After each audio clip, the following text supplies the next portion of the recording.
네, 우리 하나님 말씀은 마태복음 26장 26절부터 28절 보도록 하겠습니다.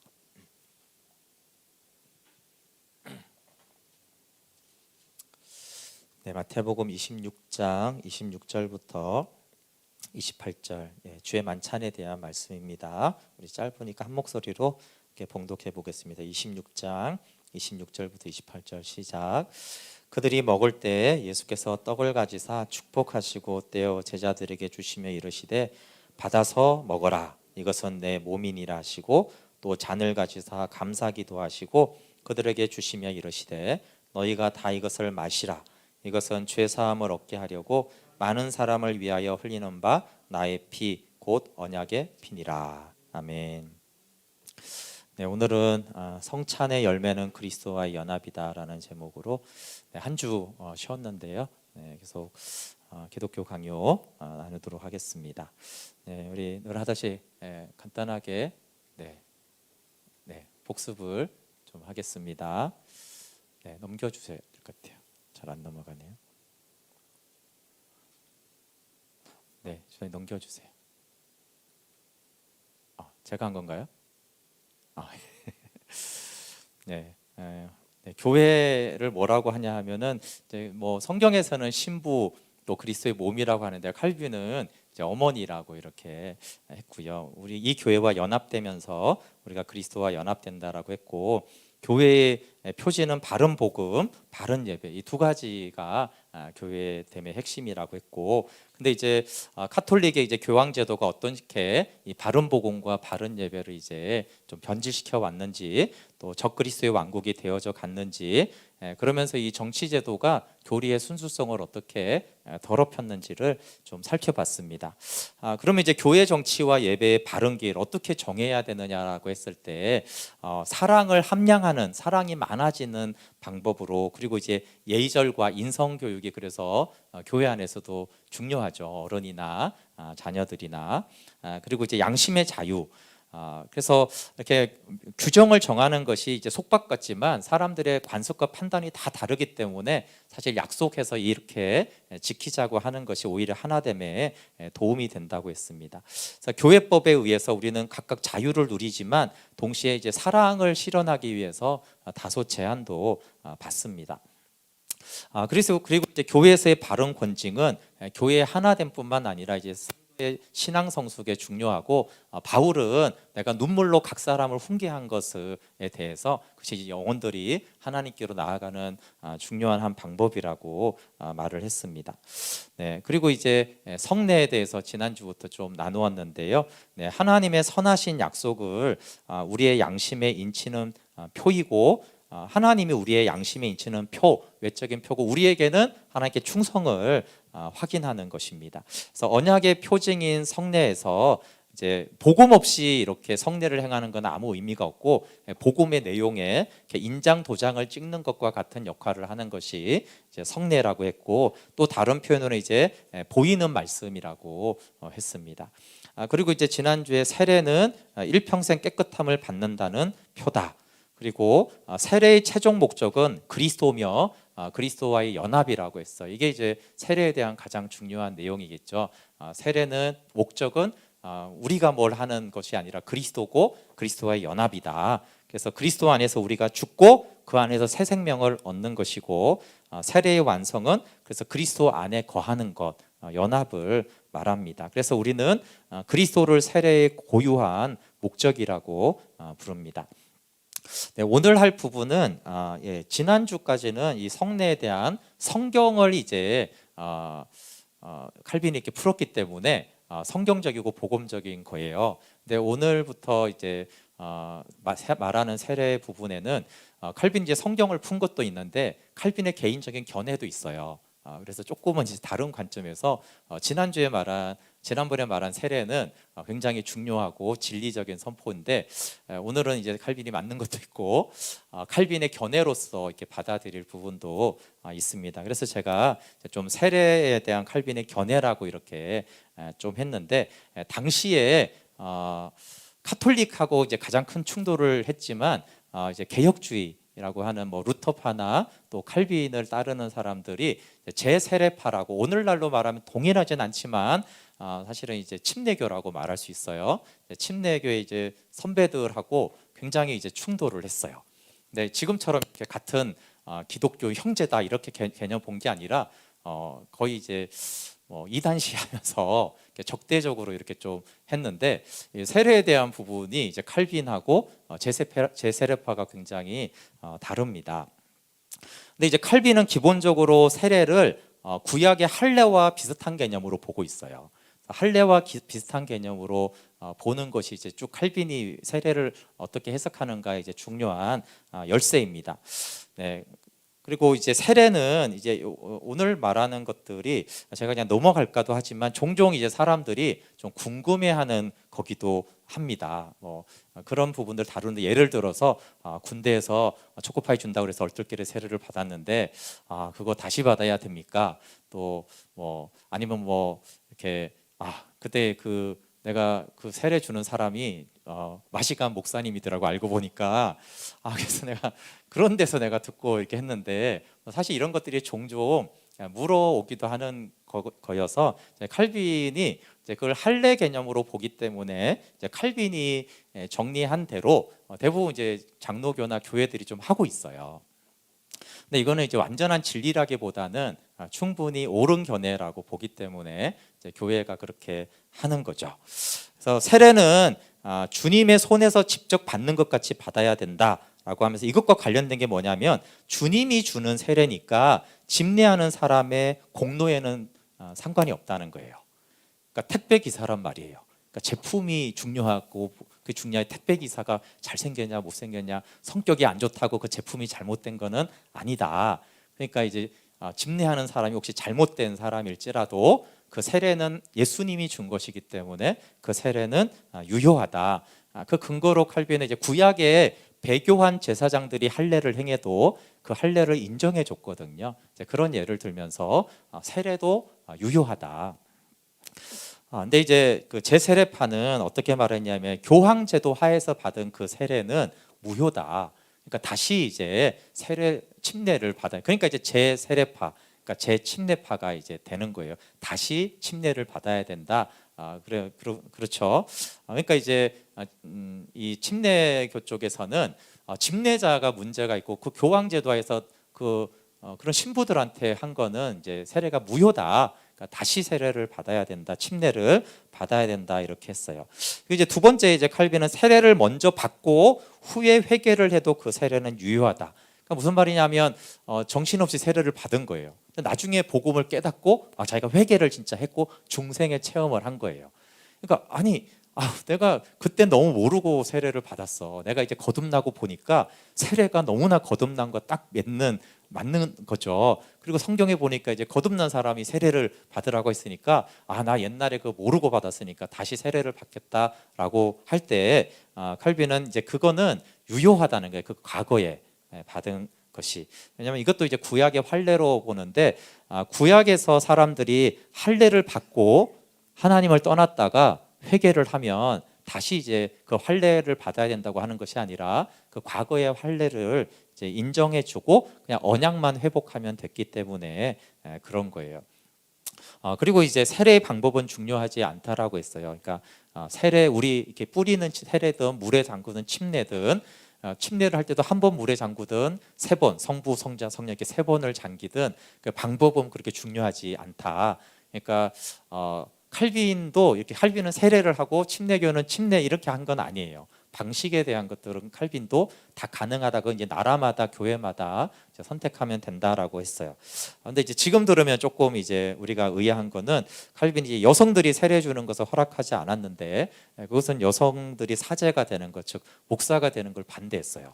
그래서 지금 이 가르침대로 보수적인 교회에서는 여성들에게 안수를 주지 않고 또 장로로도 이렇게 세우지를 않죠. 네, 저희가 속한 거는 이제 통합 측인데 장로교긴 하지만 여성에게도 안수를 주고 세례도 집례하고 성만찬도 다 하게 해요. 네, 그래서 제가 이제 칼빈의 견해라고 한 거는 저도 여성이 이제 세례를 줄 수 있다고 생각하기 때문에 네, 근데 나머지는 그렇습니다. 근데 이제 견해라고 했기 때문에 나는 이제 모르고 세례 받았고 중생에서 꼭 세례를 받아야겠다. 그럼 이제 세례를 받으면 안 되느냐라고 했을 때 받아도 됩니다. 저는 일단은 물어보면 그 세례가 칼빈처럼 유효합니다. 이렇게 이제 얘기를 해줘요. 그래서 나는 꼭 받고 싶은데 절대 받으면 안 됩니까? 그러면 저는 그거 받으세요. 뭐 이제 이거는 성경의 진리가 아니고 성경에 뭐 이렇게 한 사람이 이게 세례 받으면 안 된다 이런 말은 없어요. 그러니까 이건 칼빈의 해석이기 때문에 그 해석이 꽤 일리가 있는데 그걸 꼭 받고 싶으면 이제 견해이기 때문에 받아도 됩니다. 그리고 이제 유아 세례에 대해서 제가 한번 좀 얘기하고 싶었는데 주일 예배 때 유아 세례를 다루기에는 좀 그랬는데 내용이 있어서 함축해서 좀 말씀드리려고 해요. 유아 세례가 그 제세례파와 가장 충돌한 개념 중에 하나예요. 근데 이제 칼빈은 기본적으로 세례를 할례와 연관시키기 때문에 할례는 이제 태어난 지 8일 만에 이렇게 할례를 행했잖아요. 그러니까 이제 유아 세례도 할례에 해당하기 때문에 유아 세례는 옳다, 유아 세례를 줘야 된다라는 입장이고 칼빈은 꼭 줘야 된다 이런 입장이고 제세례파는 주면 반드시 안 된다 이렇게 이제 갈려지는 내용이에요. 칼빈은 세례는 할례를 대신하고 할례가 한 일을 세례가 우리에게 수행한다는 거예요. 그래서 우리가 받은 세례를 통한 영적인 약속과 구약에서 할례를 받으면서 받은 약속이 같은 것이다라고 보는 거예요. 그래서 신자의 유아들이 천국에 포함되어야 한다라고 보았어요. 마태복음 19장 13절에서 15절을 이제 유아 세례를 말하면서 이걸 많이 이제 칼빈이 인용하는데 그때 사람들이 예수께서 안수하고 기도해 주심을 바라고 어린아이들을 데리고 오매 제자들이 꾸짖거늘 예수께서 이르시되 어린아이들을 용납하고 내게 오는 것을 금하지 말라 천국이 이런 사람의 것이니라 하시고 그들에게 안수하시고 거기를 떠나시니라. 여기서 이제 어린아이들이 실제로 젖먹이들을 말하는 거예요. 젖먹이들이 이제 천국이 이런 자의 것이다라고 했어요. 그래서 이제 칼빈은 유아와 그냥 유아가 아니라 믿는 신자의 유아예요. 그러니까 믿는 신자가 이 자녀를 하나님께 하나님의 자녀라고 이렇게 드렸을 때 서원이 아니에요. 하나님의 자녀라고 신자라고 이렇게 위탁하고 드렸을 때 이제 그 유아는 천국에 포함된다. 근데 요 해석은 맞을 수도 있고 좀 칼빈이 다른 논증은 굉장히 이렇게 논증에 빈틈이 없는데 여기에는 그렇게 별로 논증은 없이 그냥 이렇게 설명을 해놨어요. 어린이에게 전달된 하나님의 표징, 이 유아 세례는 이제 부모에게는 어떤 의미가 있냐면은 사실 이제 저는 이것 때문에 이제 유아 세례의 좋은 면은 이제 이것 때문인데 경건한 부모에게 있어서 나의 하나님이 자녀의 하나님이 될 것이라고 하신 하나님의 약속을 부모가 믿는 고백인 거예요. 그래서 이제 그거는 이제 출애굽기 20장 6절에 나를 사랑하고 내 계명을 지키는 자에게는 천대까지 은혜를 베푼다라고 했을 때 하나님 나의 하나님, 내 자녀의 하나님이 되어 주십시오. 내 자녀의 하나님이 될 것이기 때문에 제가 이 아이를 이제 세례를 주고 이제 하나님의 소유이고 하나님의 자녀인 것을 제가 믿음으로 고백합니다. 그런 뜻이에요. 그러니까 자녀를 하나님께 이렇게 드리는 것이죠. 그리고 거기에서 굉장히 중요한 것은 이 아이를 그러면 이제 말씀으로 가르칠 의무가 나한테 생기는 거예요. 왜냐하면 유아 세례를 받았다고 구원받는 건 아니에요. 그렇지만 내가 세례로 하나님의 것이라고 부모의 믿음으로 인쳤기 때문에 이제는 그 실제가 되도록 나는 이 아이를 가르쳐야 될 경건한 부모로서의 이제 의무가 생긴 거예요. 그러니까 두렵고 떨림으로 하나님 나는 이 아이를 말씀으로 복음으로 꼭 양육을 하겠습니다. 하나님이 이 아이의 하나님이 되어 주십시오 라고 하는 면이 있어요. 그래서 그때 하나님을 깊이 두려워하며 율법을 지키는 길을 가르치겠다는 강력한 자극을 느끼면서 이렇게 부모가 이렇게 세례를 주는 것이죠. 왜냐하면 유아 세례는 유아가 받겠다 이렇게 말하는 게 아니잖아요. 부모가 주는 것이니까. 그러니까 이거는 구원받았다는 뜻이 아닙니다. 믿음의 자녀로 반드시 양육해야 된다라는 어떤 소명 같은 것을 이제 부모가 느끼고 세상 이 방법이 아니라 하나님의 방법과 말씀으로 가르치겠다라는 그런 고백이 들어 있어요. 그리고 이제 하나님은 그 고백을 받으시고 비록 유아 세례지만 교회의 일원으로 가입시킵니다. 근데 이제 제 세례파는 전혀 이제 다르게 봤어요. 그러니까 이제 세례와 할례는 전혀 관계가 없다. 구약에 있는 그 할례를 왜 자꾸 세례 개념으로 받아오냐? 로마서의 6장이나 이런 세례를 보면은 분명히 세례는 중생한 자가 받는 것이다. 이런 개념이에요. 그래서 이제 유아는 선악에 대한 지식도 없고 복음을 이해하지 못하니까 이제 회개를 할 수가 없고 복음을 믿을 능력이 아직은 없기 때문에 유아 세례는 옳지 않다. 이게 이제 제 세례파의 주장이에요. 네, 근데 어쨌든 이제 또 칼빈은 그렇게 보지 않아요. 아까 할례 개념으로 보기 때문에 세례를 받는 어린이들 안에 성령께서 역사하신다라고 보는 거예요. 그래서 유아 세례를 받은 유아들 또는 이제 믿는 신자가 사실은 이제 유아 세례가 아니더라도 이 아이는 하나님의 자녀예요. 우리가 그런 말을 하잖아요. 하나님 나에게 주셨지만 내 자녀가 아니라 하나님의 자녀고 하나님의 자녀를 내가 위탁해서 하나님의 자녀로 양육하겠습니다. 그렇게 믿음으로 드린 이제 자녀들에 대해서 이제 칼빈이 말하는 것은 만약에 이제 그런 자녀가 있어요. 그렇죠? 근데 그 아이가 그 장성하기 전에 이 세상을 떠나서 죽는다면 주님께서는 우리가 이해할 수 없는 성령의 힘으로 그들을 새롭게 하신다. 그러니까 좀 직접적인 언어는 피했지만 사실상 구원받는다라는 의미로 이렇게 썼어요. 그러니까 우리는 이해할 수 없다. 어떻게 그 유아가 분명히 구원은 복음으로 거듭나는데 그런 능력이 없음에도 불구하고 어떻게 하는지는 모르기 때문에 그러나 그래서 우리가 이해할 수 없는 성령의 힘으로 그들을 새롭게 하신다. 그래서 유아 세례를 받은 이들이 또 장성해서 세례의 진리를 이제 배워야죠. 배우면은 내가 그 세례를 받았구나라는 것으로 인해서 그 마음이 이제 새로워져서 열의가 말씀대로 살아야겠다는 열의가 부릴 듯하게 일어나도록 성령님이 도우신다. 그래서 이제 유아 세례가 부모에게는 경건한 자녀로 키우겠다는 뜻이고 아이들한테는 이제 위로가 된다라는 거예요. 그러니까 이제 아직 복음을 잘 모르지만 어쨌든 내가 유아 세례를 받았으니까 하나님 나를 인도하시겠지. 이제 그런 위로를 또 이제 자녀들에게 준다라는 거예요. 네, 이런 거는 궁금하잖아요, 그렇죠? 이제 유아들이 죽으면 어떻게 됐냐. 네, 그러면 저의 의견은 뭐냐면 모른다예요, 사실은. 그렇지만 이제 칼빈의 말이 일리가 있기 때문에 그렇게 이제 좀 생각을 하죠. 이렇게 믿는 자녀의 이제 사고로 이렇게 가끔 비극적인 일들이 가끔 있잖아요. 그때 아마 칼빈처럼 좀 생각은 하는데 다만 이제 제가 모른다는 의미는 성경에 명확하게 이렇게 표현되어 있지는 않아요. 칼빈도 뭐 성경적인 근거를 대서 그러니까 반드시 구원받는다 이런 표현을 못 쓰고 그렇게 드렸으니까 그러니까 하나님이 뭐 예를 들어 세례 요한도 태중에서 성령 충만하게 했잖아요. 그러니까 하나님은 그렇게 하실 수 있으니까 그렇게 하실 것이다라고 이제 생각하고 그런 거죠. 네, 유아의 구원과 세례에 대한 견해 차이가 되게 칼빈과 제 세례파가 완전 갈라져요. 칼빈은 신자의 자녀들이 복음을 이해하기 전에 죽으면 구원받을 것이라는 견해예요. 이렇게 직접적인 표현은 안 씁니다. 다만 아까 말한 대로 유아들은 예수님이 이렇게 축복하였잖아요. 그리고 천국은 이런 자의 것이다 이렇게 말을 했고 그러니까 이제 그들은 죽음에서 해방되었다라는 뜻으로 한 것이다. 이렇게 이제 보고 복음을 배울 나이가 아닌 때에 하나님께서 독자적인 중생 예정표에 따르신다. 이렇게 좀 표현해 놨어요. 우리가 알 수 없는 어떤 예정의 방식으로 하나님께 드린 자녀들을 하나님은 구원해 주실 것이다. 왜냐하면 이제 칼빈은 세례를 할례와 같은 개념으로 보기 때문에 그렇습니다.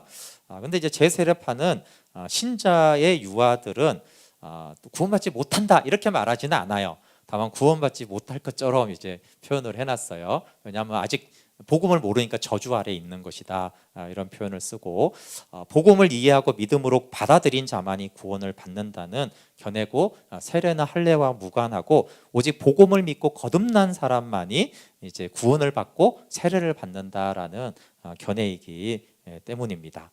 네, 근데 뭐 이게 세례에 대해서는 그렇게 예정론처럼 신학적인 뜨거운 이슈는 아니에요. 그렇지만 이렇게 좀 그 예정론처럼 이제 좀 다른 견해가 있는 것입니다. 제 견해는 유아 세례는 신자의 믿음대로 유익을 위해서 선택하면 됩니다. 네, 저희 교회 유아 세례를 아시나요? 네, 저희 교회는 유아 세례도 하고 세례도 합니다. 그런데 이제 보통 교회는 유아 세례를 권장해요. 왜냐하면 칼빈이 꼭 받아야 된다고 했기 때문에 꼭 받으라고 이렇게 권장을 하는데 저는 이제 권장을 하지도 않고 지양하지도 않습니다. 받지 말아라 그런 거 그렇게 하지도 않아요. 각자의 유익이 있기 때문이고 이 설교를 들으시고 유아 세례를 받는 것이 훨씬 낫구나 그러면 유아 세례를 코로나 끝나고 신청하시기 바랍니다. 예. 이제 칼빈이 말한 대로 믿고 그렇게 유아 세례를 받는 것도 좋은 거예요. 근데 또 제세례파의 말도 또 일리가 있어요. 제가 오히려 아쉬운 거는 칼빈과 제세례파의 깊은 논쟁이 아쉽고 사실은 논쟁 정도를 한 것이 아니라 핍박했던 역사는 좀 더 아쉽습니다. 그 가톨릭이 개신교와 또 중세 시대의 신실한 신자들을 박해하고 죽인 사례는 너무나 많고 명확해요. 그런데 이제 개신교 안에서도 좀 부끄럽지만 개혁주의 또 장로교 쪽이나 이런 쪽에서 제세례파 사람들을 핍박하고 또 많이 죽였어요. 그게 사실은 이제 부끄러운 거예요. 그러니까 그냥 논쟁 정도로 하고 반대 정도 했으면은 뭐 괜찮은데 그게 아니라 니네는 제세례를 믿어? 그래갖고 막 죽인 막 수백 명도 죽이고 이런 부끄러운 역사가 개신교 안에서도 사실은 있었기 때문에 유아 세례를 가지고 그럴 일은 아니거든요. 유아 세례를 가지고 막 죽이고 이럴 일이 아닌데 왜냐하면 정확한 성경의 메시지가 없고 성경을 어떻게 해석하느냐에 따라서 할 여지가 있는 걸 가지고 그렇게 극심하게 대립하고 서로 박해하고 죽이기까지 할 필요는 없는데 아무래도 제세례파가 개혁주의를 박해한 예는 거의 없어요. 근데 개혁파가 장로교나 이런 데서 제세례파를 박해한 예는 되게 많아요. 그러니까 카톨릭과 개신교 입장에서는 카톨릭이 개신교를 엄청나게 핍박을 했죠. 개신교가 카톨릭을 핍박한 예는 많지 않아요. 뭐 없거나 정도가. 그런데 이제 개신교 안에서는 이제 개혁주의, 칼빈주의가 제세례파를 박해한 것이 많아요. 제세례파가 장로교를 박해한 예는 제가 아는 한은 거의 없는 걸로 알고 있어요. 그러니까 사실 그렇게 보면은 뭐 우리는 잘 모르는 일이지만 칼빈주의자들이 너무 심하게 한 거예요. 그래서 이제 우리는 장로교니까 관심이 없는데 침례교 쪽으로 이렇게 오는 그런 사람들은 그 역사를 알고 있어요. 그래서 우리는 핍박받은 또 카톨릭에게도 핍박받고 제세례파는 이제 장로교 쪽이나 개혁주의 쪽에서도 핍박을 받았기 때문에 뭐 지금은 다 인정하고 형제로 보지만 그것이 좀 아픈 역사. 그래서 피 흘린 발자취 막 이런 것들이 사실은 침례교 쪽이 이제 개혁주의에게 이제 핍박받은 그런 일이에요. 그래서 저는 이런 유아 세례니 이런 여러 가지 걸로 그렇게 이제 한 것들 자체가 좀 슬픈 역사이기 때문에 그거를 지금도 막 그렇게 논쟁으로 반복할 필요는 없다. 그래서 뭐 세레베투스라는 이걸로도 또 칼빈을 많이 공격하는데 어쨌거나 칼빈이 죽인 건 아닌데 어쨌든 제세례파예요. 세레베투스가. 근데 그 사람이 이제 사형을 당했고 많은 제세례파 사람들이 그런 좀 과격한 사람들에 의해서 죽었어요. 그래서 장로교와 침례교가 저는 이제 뭐 교리 논쟁을 하거나 우리가 더 우월하다라고 할 필요는 없어요. 물론 그 당시는 제세례파는 자기네들이 우월하다고 했고 칼빈은 자기가 우월하다고 이렇게 좀 했죠. 네. 제 생각에는 여러분 군대에서 초코파이를 받고 세례를 받은 것이 잘했냐 못했냐 이렇게 논쟁할 필요는 없을 것 같아요. 어떻게 생각하십니까? 이것도 사실 사람마다 다 다르거든요. 그렇게 하는 건 잘못한 사람이라고 아니다 군성교회에 좋은 역할을 했다 이렇게 나눠지잖아요. 네. 제 생각에는 초코파이 받고 세례를 받았으면 받은 대로 감사하고 나는 믿음으로 받으려고 그때 안 받았다. 그러면 안 받은 걸 감사하면 돼요. 예. 그걸 자꾸 한 거를 탄식하고 안 한 거를 탄식할 필요는 없는 것이죠. 예. 그래서 유아 세례도 마찬가지인데 유아 세례를 받았으면 칼빈이 그렇게 말했으니까 너무 감사하다 이러면 되고요. 또 안 받았으면 그렇게 이제 그 중생의 감격과 믿음으로 침례를 받으라는 것이 이제 그 구원의 감격과 확증이 사실은 외적인 도장의 역할을 하기 때문에 침례교에서 말하는 것도 사실은 굉장히 좋은 거기 때문에 그것도 감사하면 돼요. 그래서 유아 세례를 받았으면 칼빈처럼 할례처럼 나를 인치시고 후에 나를 믿게 하신 주님께 감사드리면 되고, 안 받았으면 고넬료처럼 성경에 많이 나오잖아요. 믿고 세례를 받았을 때 또 성령이 함께 하셨던 그런 은혜를 나에게 주시려고 그렇게 했구나, 감사하면 됩니다. 저는 이제 신학적인 것 때문에 그렇게 하는 게 아니고요. 제 개인적인 거는 제가 고2 때 미션 스쿨을 나왔는데 잘 모르고 군대만큼은 아닌데 비슷한 분위기로 세례를 좀 줬어요. 그래서 저는 이제 믿고 싶은 마음이 있어서 세례를 받았지만 정확하게 복음을 가르쳐주고 막 이렇게 하고 한 건 아니었어요. 그리고 이제 나중에 이렇게 복음을 알고 나니까 좀 아쉬운 거예요. 내가 받으라고 해서 어차피 예수 믿을 건데, 이제 아니면 교회 막 다니기 시작한 뭐 그 정도 때였는데 그랬지만 이제 내가 복음을 알고 세례를 받았으면 외형적인 표로 얼마나 감격적이고 감사했을까, 그런 아쉬움이 있는 거예요. 그러면 이제 그때 고등학교 때 세례 받은 거 후회하냐? 후회하지는 않아요. 그래도 주님이 그때 잘 모를 때지만 믿을 마음을 주시고, 또 잘 알지도 못하는 주님께 또 내가 세례를 받겠다고 한 그 마음을 주신 분도 하나님이시지 않겠어요? 그러니까 그거는 감사한데 좀 아쉬움도 있다, 그런 부분들이 있어요. 그래서 저는 이제 칼빈이 말한 것도 좋은 부분이 있고, 침례교에서 말하는 그 오죽하면 또 침례교라고 하겠어요. 그 침례를 얼마나 강조하고 거기서 받는 은혜가 얼마나 크고 그러면은 또 침례교라고 하겠어요. 이제 그래서 그쪽에서 침례교 쪽에서 말하는 세례의 중요성과 그렇게 세례 받았을 때 또 굉장히 제가 침례교에 갔을 때는 좀 분위기가 확실히 달라요. 그 은혜가 있어요.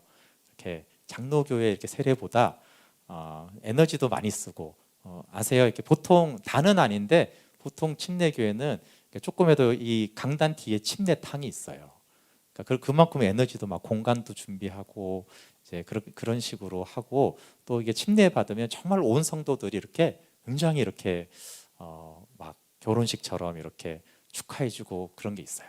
근데 이제 저희 장로교는 이렇게 세례를 이렇게 하니까 성도들도 이제 본인도 그렇고 또 축하해주는 사람도 침례교인들만큼 그렇게 막 그렇게까지는 좀 안 하는 것들이 사실이에요. 네, 기독교 교파 한눈에 보기라는 책이 있더라고요. 뭐 이런 것들이 좀 잘 설명을 해주는 것 같아요. 간단히 보면 구원에 대해서 했지만 우리가 하나님의 주권을 강조하는 곳은 장로교와 루터교예요. 좀 인간의 책임을 조금 더 강조하는 이제 뭐 알미니안주의라고 하지만 이제 웨슬리가 이것을 좀 강조했기 때문에 이런 쪽이 감리교, 성결교, 오순절 교회, 또 구세구는 그래요. 그리고 이제 침례교와 성공회는 이제 양쪽 모두가 뭐 수용하는 이런 면이 있어요. 그러니까 이제 이렇게만 봐도 이렇게 다양한 교단들이 조금씩 차이가 있고요. 또 이제 성례에 대해서도 카톨릭은 알지만 칠성례가 있잖아요. 근데 일반 이제 대부분의 개신교회는 두 개만 이제 세례하고 성만찬만 이제 하는데 여기 이 책에 보면 구세구는 성례를 전혀 하지 않아요. 구세구는 세례도 주지 않고, 그러니까 그 의식으로 성만찬도 하지 않아요. 그렇다고 해서 구세군이 이상한 곳이거나 그런 건 아니에요.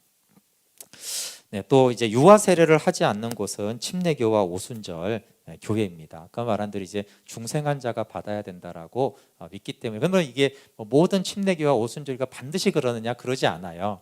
왜냐하면 이게 의견이 다양한 곳이기 때문에 전체적인 흐름이 그렇다라는 것이지, 조금씩 이렇게 다르게. 그러니까 현재 이제 한국 교회 안에 그냥 개신교회로 우리가 형제라고 인정하는 교파와 교단에서 이렇게 좀 다양한 면이 있다라는 거예요. 네, 그래서 이 책을 쓴 사람의 목적이 우리가 좀 낯선 기독교나 교파와 신학을 보면 바로 좀 이단시하고 그게 진리가 아닌 것처럼 보는 경향에 대해서 좀 형제자매로 볼 수 있도록 이분이 이 책을 이렇게 썼다고 하더라고요. 그리고 교파들이 그런데요, 세례하는 방법에 대해서 대부분의 교파들은 초대교회 전통을 따른다고 말한대요. 다 다르게 하면서 각자가 다 초대교회 전통이다 그러는데, 이 저자의 말은 사실 기록이 거의 없어서 모른다. 예. 다만 세례 교육을 어떻게 했는지만 잘 나오는데, 세례교회는 초대교회가 엄격하게 했는데 세례의 방식은 사실은 모르는데 각자 자기 교파들과 우리가 초대교회다 하는데 그렇지 않다 이런 거고. 근데 우리 교회도 이제 우리나라도 1907년에 세문안교회 당회록을 보면요, 세례 문답을 6명이 했는데 1명만 통과가 되고 5명은 다시 더 잘 믿고 돌아와라. 그러니까 이거는 그 초대교회도 그렇고 이제 믿음만 얘기하는 게 아니라 삶을 보는 거예요. 삶이 어떠냐. 심지어 이제 초대교회 때는 포주거나 부당하고 부정한 직업을 가지고 있으면 그런 거에 대해서도 바꾸거나, 아니면 이렇게 막 옛날에는 이렇게 조각하는 게 다 우상을 만들고 그랬잖아요. 그러니까 우상을 나는 조각하지 않거나 그림을 그리지 않겠다라고 해야지만 이제 세례를 주고 그랬어요. 그러니까 이제 단순히 예수님을 믿느냐만 본 것이 아니라 삶에서 어떻게 예수님을 믿을 것인가까지 그렇게 했습니다. 네, 성만찬을 조금 이제 얘기하고, 세례는 그래서 지난번에 얘기한 세례에 대한 칼빈의 성경은 성경을 복음적으로 해석한 거기 때문에 그거는 진리적인 고백이고요. 이제 오늘 제가 이제 칼빈을 이제 좀 말한 거는, 칼빈은 굉장히 단호하게 말하지만 제가 봤을 때는 좀 견해로 보는 게 맞겠다. 왜냐하면 너무 여러 교단이 다르고 또 아까 막 여성 안수 반대하고 이런 거는 저도 봐도 이건 나는 이렇게 생각하지 않는데, 이제 왜냐하면 이제 이거는 칼빈의 해석이기 때문에 해석은 이제 진리로 받아들여도 되고 다른 해석도 이제 가능하기 때문에 그래서 유아 세례나 또 이제 세례에 대한 외형적인 것들은 그렇게 좀 봐도 될 것 같아요. 네. 그리고 이제 성만찬은 다시 이제 또 이제 먼저 나중에 또 칼빈의 견해가 나오지만 이제 성경을 성경대로 해석하는 부분들은 이 성만찬은 되게 중요한 해석입니다. 그래서 성만찬이 주는 유익이 많은데, 첫 번째로 성만찬은 아들을 통해서 그의 교회에 주시는 영적인 잔치입니다. 성경에 하나님 나라 잔치가 많은데 바로 이 성만찬이 하나님이 교회에 주신 영적인 잔치에 해당한다라는 거예요. 그래서 이 잔치에서 그리스도는 자신이 생명을 주는 떡임을 확정시키고 이 떡을 우리 영혼이 먹음으로써 진정하고 복된 영생을 누리게 한다.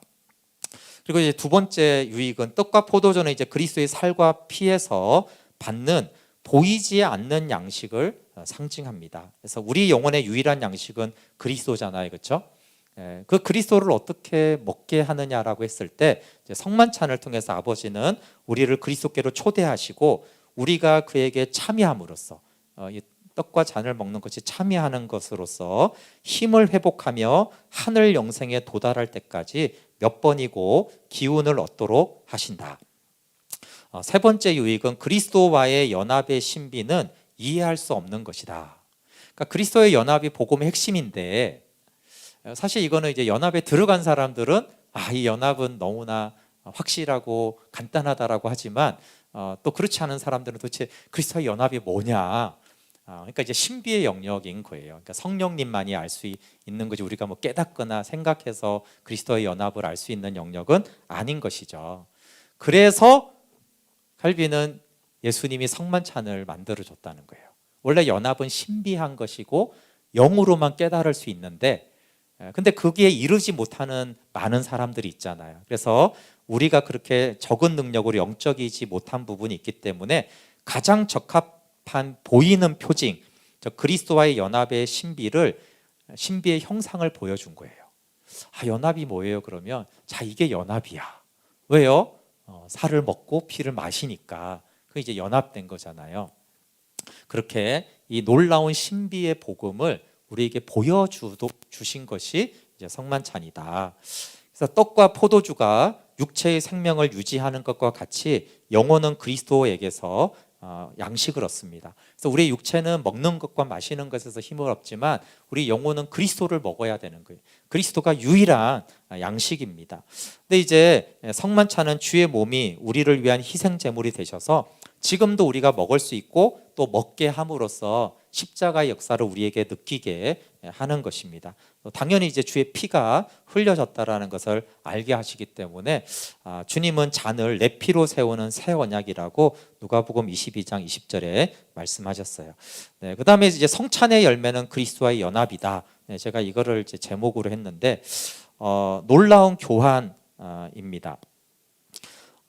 칼빈이 이렇게 말했어요. 성만찬을 통해 우리가 그리스도와 한 몸이 되어 주님의 것은 모두 우리의 것이라 할 수 있다는 증거를 얻는다. 네, 이게 이제 하나가 되어서 주님의 것을 우리의 것으로 삼는 것이 이제 복음의 열매와 결과인데, 칼빈은 이게 이제 성만찬을 통해서 우리에게 알려주고 확정하는 것이다라는 거예요. 그래서 우리는 아들 안에 있는 영생을 얻은 것을 확신하고 천국에 우리가 속했다는 걸 알고 또 죄 사함을 받았다는 것을 확신할 수 있어요. 그럼 이제 성만찬의 열매가 뭐냐 하면 그리스도와의 한량없는 인애로 말미암는 놀라운 교환이 일어난다. 네, 이 신적 교환은 이제 루터가 썼던 표현을 좀 비슷하게 칼빈이 말하는데, 신적 교환은 연합으로 인한 복음의 핵심적인 진리예요. 근데 이제 보통은 이것을 이제 복음을 전할 때 신적 교환이 일어났다라고 하는데, 칼빈은 특별히 이제 성만찬을 통해서 신적 교환을 우리에게 확정하고 가르쳐 준다라는 거예요. 신적 교환은 다른 게 아니라 주님이 사람의 아들 인자가 되심으로 우리가 하나님의 아들이 됐잖아요. 그리고 그분이 땅에 오심으로 우리는 하늘로 올라갈도록 준비되었고, 그분이 사망을 지시고 죽으심으로 우리는 영원한 생명을 얻었고, 그분이 약하게 되심으로 우리는 강하게 되었고, 그분이 가난하고 빈곤하게 처하심으로 우리는 풍부하게 되었어요. 그리고 그분이 죄의 짐을 스스로 지시고 우리에게 의를 주셨어요. 예수님은 죄를 가지고 우리에게는 의를 주고, 예수님은 사망을 가지고 우리에게는 생명을 주는, 이것을 이제 신적 교환이고, 이게 이제 복음의 십자가에서 일어난 가장 핵심적인 것인데, 칼빈은 이걸 그냥 다른 복음을 전하면서 설명해도 되는데, 그것을 확증하게 해주는 것이 이제 성만찬, 주의 만찬을 행할 때마다 우리는 신적 교환을 이제 믿음으로 확증하게 되고, 그것을 실제로 누릴 수 있도록 성령께서 역사하시고 일하신다. 그렇게 이제 그래서 이제 주의 만찬을 믿음으로 참여하고 성령이 임재하실 때 우리는 그런 복음의 신적 교환, 그게 이제 연합이거든요. 연합의 열매, 그리스도와 연합되는 열매를 맺게 된다. 이제 그 이유는 성만찬 때 그리스도께서 영적으로 임재하시기 때문이죠. 세례와 마찬가지도 성만찬도 그리스도께서 친히 우리의 눈앞에 계셔서, 목사가 떼주지만 목사가 떼주는 걸로 받지 말고, 아까 세례도 마찬가지로 했잖아요. 세례는 그냥 택배 기사와 같고 주님이 주시는 세례로 받다 해서 이제 성만찬도 참여할 때 목사님이 이렇게 주시는구나, 그게 아니라 예수님이 나에게 이 떡을 친히 앞에서 주시고 그 잔을 주시는 것으로 생각하면서 이렇게 받아야 한다라는 것이에요. 그때 성령께서 함께 하시고 그리스도께서 임재하여 주셔서 실제로 주님의 떡과 잔을 나누어 주면서 우리 안에 십자가의 능력을, 효력을 발생시켜 주신다라는 거예요. 네, 오늘 말씀 좀 보고 마무리할게요. 마태복음 26장 26절에서 28절. 네, 그들이 먹을 때 예수께서 떡을 가지사 축복하시고 떼어 제자들에게 주시며 이르시되 받아서 먹어라, 이것이 내 몸이니라 하시고, 또 잔을 가지사 감사기도 하시고 그들에게 주시며 이르시되 너희가 다 이것을 마시라, 이것은 죄 사함을 얻게 하려고 많은 사람을 위하여 흘리는 바 나의 피 곧 언약의 피니라. 네, 여기 받으라라고 명령하시면서 뭐예요? 떡이 우리의 것이다라는 걸 알려준다는 거예요. 받으라고 했으니까 이제 너의 것이야. 내 살은, 내 하늘 양식은 너의 것이야 라고 알려주고, 또 먹어라 하면서 그 떡이 우리와 일체가 됨을, 하나가 됨, 연합되었음을 알려줍니다. 잔도 마찬가지인 것이죠. 네, 그래서 성만찬을 통해서 그리스도께서 영적으로 임재하셔서 영적인 힘을 공급 하십니다. 떡이 우리의 신체에 들어오면은 영양분이 되고 우리가 힘을 얻고 활동할 수 있고 신체를 유지하듯이 그리스도의 몸은 우리의 영혼의 양식이 되어서 영혼의 힘과 생명을 주는 유일한 양식이 되어집니다. 근데 이 성만찬을 왜 알아야 되는 거예요? 복음은 마찬가지인데 모든 복음은 내가 믿음으로 받을 때 성령께서 그곳에 효력을 나타내는 거예요. 그러니까 이제 주의 만찬도 아무 의미 없이 이렇게 떡과 잔을 마시는 거는 아무런 효력이 없는데 여기서 그리스도가 살과 피를 주셔서 정말 연합을 잘 모르는 나에게 성령께서 그 연합을 누리게 하시고 복음의 능력을 주시기 위해서 주시는 거라고 우리가 믿음으로 받고 성령을 초청하고 그렇게 행할 때 주의 만찬에 이런 실제적인 영적인 효력을 나타내는 것이기 때문에 주의 만찬이 무엇인지 알고 그렇게 받아야지만 받으면은 아주 놀라운 영적인 공급과 능력이 나타나는 방법이라는 거예요. 그래서 마지막으로 다음 좀 넘겨주실래요? 그리스도의 살과 피를 먹는 두 가지 방법이 있는 거예요. 물론 가장 주요한 수단은 복음의 말씀이에요. 그러니까 복음이 전파되거나 내가 복음의 말씀을 묵상할 때 그때 그리스도의 살과 피에 참여하게 해요. 근데 이제 두 번째 수단으로 준 것이 뭐냐 하면 주의 만찬, 성만찬의 거룩한 신비로 이 살과 피를 먹게 하는 것이죠. 그리고 매일 그의 몸과 살을 주십니다. 그러니까 이 두 가지 방법으로 살과 피를 우리에게 먹이시기 때문에 첫 번째가 더 중요합니다. 그러나 이 두 번째도 주님이 살과 피를 먹게 하시고 우리의 영의 양식이 되게 하시고 우리의 영의 양식을 영을 새롭게 하고 힘을 주시고 연합으로 인도하시는 하나의 이제 예수님이 정하신 방법인데 이것들도 믿음으로 받아서 잘 누려야 된다라는 것이에요. 그래서 저도 이제 제가 보기에는 칼빈은 저보다는 성만찬의 은혜를 잘 경험한 것 같아요. 그렇지만 또 이제 제가 이제 성도들을 보면 주의 만찬이 얼마나 귀한지를 잘 모르나 보다 이렇게 생각이 돼서 월상 예배 때 주의 만찬을 합니다. 그래도 이제 관심이 없는 분들이 많은 것 같아요.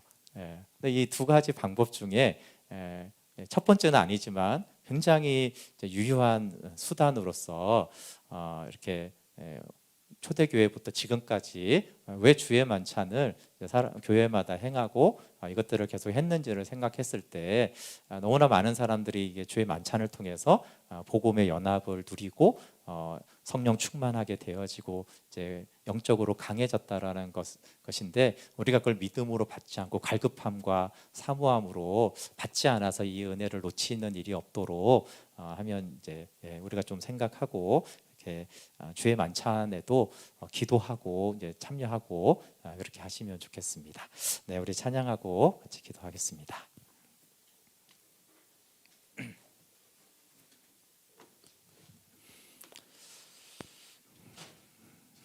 네, 세례나 성만찬이 향하고 있는 것은 아주 분명한데 그것은 십자가죠.